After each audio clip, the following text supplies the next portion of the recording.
खबर शामिल करते हैं फैसलाबाद से, जहां पर हमारे नुमाइंदे हुसनैन अली खिजरी सुल्तान की रिपोर्ट के मुताबिक CPO फैसलाबाद मोहम्मद सुहेल चौधरी की हिदायत पर 2 मुहर्रम अल हराम के हवाले से सिक्योरिटी प्लान जारी कर दिया गया।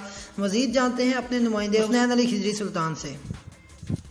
CPO Faisalabad captain retired Mohammad Suhail Chaudhry की हदायत पर 2 मुहर्रम उल हराम के जुलूसों और मजालिस के लिए सिक्योरिटी प्लान जारी कर दिया गया है।